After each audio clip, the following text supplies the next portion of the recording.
রাজ্যের ভিতরে কোনো বিচার পায় নাই। মক্কা নগরীতে যাইয়া মদিনার হেরামের কিনারা যাইয়া যখন গাজী বুরহানুদ্দিন রাহমাতুল্লাহি আলাইহি কাঁদা শুরু করে আর বলে, কাঁদতেছে আর হাঁটতেছে, এমন সময় হযরত শাহজালাল রাহমাতুল্লাহি আলাইহির সামনে দেখা আল্লাহু আকবার। হযরত শাহজালাল রাহমাতুল্লাহি আলাইহি ডাক দিয়ে, পাগল তুমি কি কও, বিচারের জায়গা নাই, বাড়ি কই? কয় ত্রিপুরা রাজ্যের ভিতরে শ্রীহট্ট। কয় কেন কেন আসছো? কয় বিচার দেওয়ার জন্য আসছি। আমি কি শুনতে পারবো? আপনার কাছে বইলা তো আমার কোনো লাভ নাই। আল্লাহু আকবার। আকাশেতে লক্ষ তারা, এক চাঁদের আলোক, লক্ষ মানুষ হইতে একজন আল্লাহর ওলি ভালো। হযরত শাহজালাল রাহমাতুল্লাহি আলাইহি বলেন, আমি একটু শুনতে পারি, আমার কাছে বলো। কয় না, মদিনাওয়ালার কাছে বিচার দিব, আল্লাহর কাছে বিচার দিব। কয় একটু আমার কাছে বলো। যখন ওনার কাছে বললো যে এমন কাহিনী বলার পরে চলো, শাহজালাল রাহমাতুল্লাহি আলাইহি ওনার বাগনাকে সহ বলে, চলো আমরা যাব শ্রীহট্টের ভিতরে, আমরা যাব ত্রিপুরা রাজ্যের ভিতরে। ওই সময় কিন্তু কোনো বিমান ছিল না, কোনো বিমান ছিল না, কোনো হেলিকপ্টার ছিল না। যাই না, যখন আল্লাহর বান্দা জাহাজে করিয়া ওই চট্টগ্রামের জমিনে আসলেন, চট্টগ্রামের জমিনে আইসা আস্তে আস্তে আস্তে আস্তে যখন কুমিল্লার জমিনে আসলেন, কুমিল্লা আসার পরে কোন ইতিহাসের মধ্যে লেখছে উঠে সোয়ার করে আসছেন, কোন জায়গার মধ্যে লেখছেন ঘোড়ায় সোয়ার করে আসছেন। আল্লাহু আকবার। আরে বেটা, আমরা তো ওলি আল্লাহকে ভালোবাসি, আমরা পীর হাক্কানি পীরদেরকে ভালোবাসি, আমরা ওই বাংলার জমিন, ওলি প্রেমিক জমিন, এই বাংলার জমিন, আল্লাহ ওয়ালাদের জমিন, এই বাংলার জমিন, 20 লক্ষ আলেমের জমিন, এই বাংলার জমিন, 35,000 কবি মাদ্রাসার জমিন, এই বাংলার জমিন, 12 লক্ষ 3 চিল্লার সাথীর জমিন, এই বাংলার জমিন, 35 লক্ষ 1 চিল্লার সাথীর জমিন। কথা বলেন ঠিক কিনা? প্রায় 20 লাখের চেয়েও বেশি হাফেজুল কোরআন এই বাংলার জমিনে তৈরি হয়েছে। আর সেই বাংলার জমিন থেকে টেকনা থেকে তেতুলিয়া পর্যন্ত এমন কোন জায়গা নাই কোরআনের আওয়াজ চলে নাই। আর যারা কোরআনকে নিয়ে ব্যঙ্গ করবে, মসজিদ মাদ্রাসার বিরোধিতা করবে, আমরা মুসলমান, আমরা রক্ত দিয়েছি, প্রয়োজন পড়লে আবার রক্ত দিব। মসজিদ মাদ্রাসা নিয়ে ব্যঙ্গ করলে তোমাদেরকে বাংলার জমিন থেকে গরু যেভাবে হত্যা করে আমি কুরবানি করেছি, তোমাদেরকে সেই কুরবানি করে ভারতের জমিনে বাবুর কাছে, দাদার কাছে পাঠাইতে আমরা তৈরি হয়েছি। ঠিক কিনা? ওর কথা বুঝেন নাই? কষ্ট পাইছেন? আজকে মসজিদ মাদ্রাসার বিরোধীর লোকের দুঃখ নাই, ইমামের বিরোধী দুঃখ নাই। কারণটা কি? হুজুরা মাইশে বাড়িত গায় আর নাদের গীত গায়। আরে বেটা, যে হুজুর না হলে তোমার আমার বাজান যে কথাটা বলতেছিলাম, যখন কুমিল্লার জমিনে আসছে জোহরের নামাজের টাইম হয়ে গেছে। এখন তো আমরা কিসের নামাজ, কিসের কি নামাজের নামে খবর নাই। আমরা ফিরালি আগে দাবি করে আসে না নাই। আমাদের দারুল উলুম দেওবন্দ মাদ্রাসার একজন শিক্ষক বলেছিলেন যে আমাদের ভারতটা পড়ে গেছে লেডা ফিরে, আর বাংলা জমিনটা পড়ে গেছে দণ্ড ফিরে। ঠিক কিনা? বাপ দাদার নাম নাই, সান বলে দেওয়াই। কথা বলছেন নাই? গোবরে হঠাৎ করে ভোটদৌল ঘুরতে জায়গা।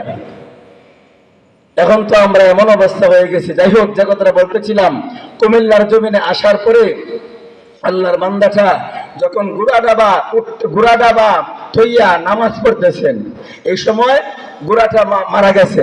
মারা যাওয়ার পরে নামাজ পড়ে আসছেন উনি, আইসা থেকে গুড়া নাই। আল্লাহর বান্দা হযরত শাহজালাল রাহমাতুল্লাহি আলাইহি যখন ঘোড়াটার উপর তাফা দিয়া বলেন কুম্বি ইসমিল্লাহ, আল্লাহু আকবার, মরা ঘোড়া জিন্দা হয়ে গেছে।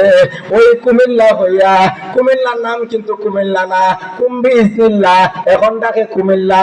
ব্রাহ্মণবাড়িয়া শহর হইয়া, হবিগঞ্জ হইয়া সিলেটের জমিনে যায়। আর ওই সিলেটের জমিনে একে একে দাওয়াত দিতে দিতে আজকে প্রায় আমরা সিলেট প্রায় 100-র মধ্যে 90% মুসলমান। আমরা সেই শাহজালালের উত্তরসূরি। আমরা কাউকে ভয় করে কথা বলি না। ওয়াজে দাওয়াত পাইব আর না পাইব এটা আমাদের কোনো দায়িত্ব না। আমাদের দায়িত্ব হলো ঈমান গ্রহণ করেছি, আমরা ঈমানি কথা, হক কথা বলতে হবে।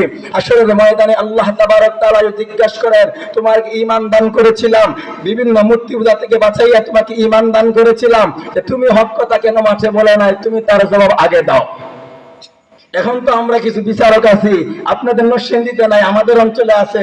টাকা দিলে পরে বিচার হক হয়, আর টাকা নাই বিচার নাই। আছে না নাই? 2 টাকায় দিয়ে চা খাওয়াইল। একটা ঘটনা আমি আপনাদেরকে শোনাইয়া দিই, পরে আমি আমার জীবন কাহিনী বলবো।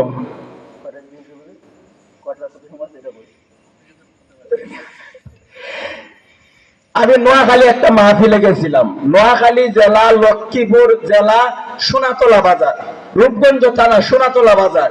যেমন ফুস মাস গেছে না, ফুস মাস, ফুস মাসে একটা পূজা আছে, কিন্তু হিন্দু একটা পূজা আছে ফুস মাসও। তো বৃদ্ধ একজন লোক 70 থেকে 75 বছরের বয়স। লোকটা সারাদিন কাম কাজ কইরা যখন আসছে বাজারে, সন্তান নবী, জিন্দা নবী, রওজাওয়ালা নবী, মদিনাওয়ালা নবী, দিনের জন্য কষ্ট করছেন কি করছেন না? ও বন্ধু শুনে রাখেন, আম্মা জান আয়েশা মায়ার নবীকে একদিন গোসল করাইতে নিলেন। এখন আপনার আমার বউ যদি বলে একটু গোসল করা দাও, বেড়ার কোনো খাইয়া খাম নাই, হয় কি হয় না? ওর গোসলটা কইরাও পারলে আমার বাটি বাইরে দেও, হয় কি হয় না? আল্লাহ রে কোন জামানে পাঠাইলা আমারে, মগা পিছে মগে সামনে ফুন্ডারি ড্রাইভার। আল্লাহ রে কোন জামানে পাঠাইলা আমারে, ঠিক না? মায়া লম্বা চুল কাটা মায়া মাথায় লাগাই কে? আল্লাহ রে কোন জামানে পাঠাইলা আমারে। যে কথাটা বলতেছিলাম, আম্মা জান আয়েশা আপনার আমার নবীজির আদরের স্ত্রী ছিলেন। আম্মা জান আয়েশা নাম শুনছেন নি? নাম শুনছেন নি? আমার বন্ধু ভালো করে বুঝে রাখেন, আমাকে 1 বছর আগে দাওয়াত দেওয়া আনতে পারতেন না, রুকমে ইকবাল ভাইয়ের কারণে, এবং আমার এক ভাই আছে কামরুল ভাই, ওদের মাধ্যমে, ওদের কারণে দোয়া নেওয়ার জন্য আসছি। বন্ধু ভালো করে বুঝে রাখেন, আম্মা জান আয়েশা যখন নবীকে গোসল করাইতে নিলেন, যখন নবীজির জামাগুলা খোলা শুরু করলেন, যখন নবীজির জামা খুললেন, খোলার পরে আম্মা জান আয়েশা চিৎকার দিয়ে অজ্ঞান হয়ে গেলেন। মায়ার নবী আয়েশার মাথায় হাত বুলান আর ডাক দেন, আয়েশা রে আমি কি তোমাকে কোনো কষ্ট দিয়েছি? তোমার বাবা আবু বকরকে আমি কোন কষ্ট দিয়েছি? তোমাকে আঘাত করেছি? আয়েশার জ্ঞান ফিরে না। হঠাৎ করে আম্মা জান আয়েশার জ্ঞান যখন ফিরার পরে নবীজি জিজ্ঞাসা করেন, আয়েশা আমি তোমাকে কষ্ট দিয়েছি? না ইয়া রাসূলুল্লাহ, ইয়া হাবিবাল্লাহ, আপনি আমাকে কষ্ট দেন নাই গো, আপনি কোন কথায় বাতায় আচার আচরণে আমাকে কষ্ট দেন না। ওগো নবীজি, আপনার এত সুন্দর চেহারার মধ্যে কালো কালো কিসের দাগ দেখা যায়? মায়া নবী ডাক দিয়ে বলেন, আয়েশা রে, ওগো নবীজি, আপনার মা ছিল না, বাবা ছিল না, মেনে নিলাম। আপনার চাচারা কি ছিল না? আপনার গায়ে কখন শীতলা হয়েছিল? আপনার গায়ে কখন বসন্ত হয়েছিল গো নবী? আপনাকে একটু ওষুধ না দিতে পারলো না? মায়ার নবী 2 গুড়া চোখের পানি ছেড়ে দিয়া বলেন, আয়েশা রে, এটাই আমার শীতলার দাগ নয়, বসন্তের দাগ নয় রে আয়েশা, এই দাগ হলো তায়েফের যুবকদের পাথরের আগে ধরে দাগ। ইয়া রাসূলুল্লাহ, ইয়া হাবিবাল্লাহ, ওগো নবীজি, এই দাগ কেমনে হইল গো আল্লাহর নবী? আল্লাহর নবী ডাক দেবেন, আয়েশা রে, আমি যখন আমার পালক পুত্র যায়েদ ইবনে হারেসাকে নিয়ে আমি যখন গেলাম তায়েফের ময়দানে, তায়েফের যুবকেরা আমাকে পাথর মারে আর পাগল পাগল বলে। আয়েশা রে, ওই সময় আমি বলেছিলাম, ও তায়েফের যুবক, আমি পাগল নয়, আমি পাগল নয়, আমি আব্দুল্লাহর বেটা মুহাম্মদ। আল্লাহু আকবার। ও আয়েশা, তায়েফের যুবকেরা আমাকে রক্ষা করে, পাথর মারে, পাথর মারে।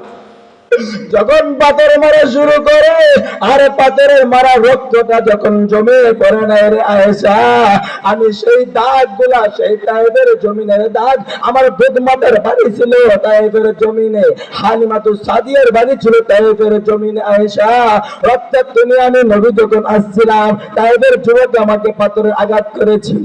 আয়েশা রে, এই দাগ ওই যুবকদের পাথরের আঘাতের দাগ। আল্লাহর নবী গো, ও আমার কলিজার টুকরা স্বামী, আপনি আল্লাহর কাছে একটু হাত তুলে দোয়া করেন, আল্লাহ যেন এই দাগ গুলো, আল্লাহু আকবার, ইয়া রাসূলুল্লাহ, ইয়া হাবিবাল্লাহ, আল্লাহ নবী বলেন, আয়েশা রে, এই দাগের কথা আমি বলবো না। কেন গো নবীজি, আপনি এই দাগের কথা কেন আল্লাহর কাছে দোয়া করবেন না? আয়েশা রে, আসলে মা যেদিন কায়েম হয়ে যাবে, মা তার ছেলে চিনবে না, বাবা তার সন্তান চিনবে